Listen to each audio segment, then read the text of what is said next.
एक गांव में रवि नाम का लड़का रहता था और उसी गांव में गांव को खत्म करने के बाद एक हवेली थी जो कि बहुत पुरानी थी और लोग कहते थे कि उस हवेली से रात में डरावनी डरावनी और बहुत खतरनाक, कभी किसी की चीखने की तो कभी किसी के रोने की तो कभी किसी के हंसने की अजीब व गरीब आवाजें आती रहती हैं और ये हमेशा रात को होता है।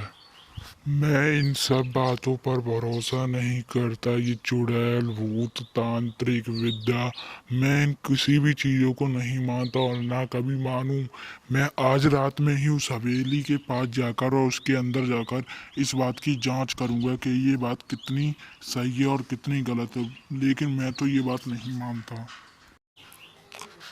तो जैसा कि रवि ने कहा था, वो रात के 12 बजे अपने घर से उठकर जाने लगा उस हवेली के पास, क्योंकि वो उस सच्चाई का पता करना चाहता था।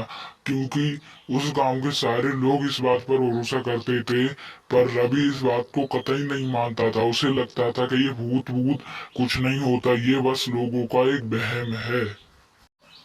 फिर रवि चलते चलते उस पुरानी और डरावनी भयानक खतरनाक हवेली के पास पहुंच जाता है। जैसा कि गांव वालों ने बताई थी, उस हवेली के पास से सचमुच डरावनी आवाजें आ रही थी और जैसे ही रवि उसके पास पहुंचा, उसके गेट अपने आप खुल गए और वो हवेली के अंदर पहुंच गया अपने आप। कौन है यहाँ? कौन है? कौन? ये गेट किसने खोले? अगर हिम्मत है तो मेरे सामने आओ। कौन है यहाँ पर? कोई कुछ बोलता क्यों नहीं? तभी ऊपर वाली मंजिल से किसी के कदमों के चलने की आवाज आती है और ये सुनकर रवि बहुत ही घबरा जाता है और डरा जाता है। शायद कोई इंसान होगा, चलो ऊपर चलकर देखते हैं तो पता लगेगा कि ऊपर कौन है। रवि धीरे धीरे ऊपर वाली मंजिल पर जाने के लिए सीढ़ियों पर चढ़ने लगा। तभी उसे ऊपर वाली मंजिल के एक पुराने कमरे से किसी के रोने की आवाज सुनाई देती है।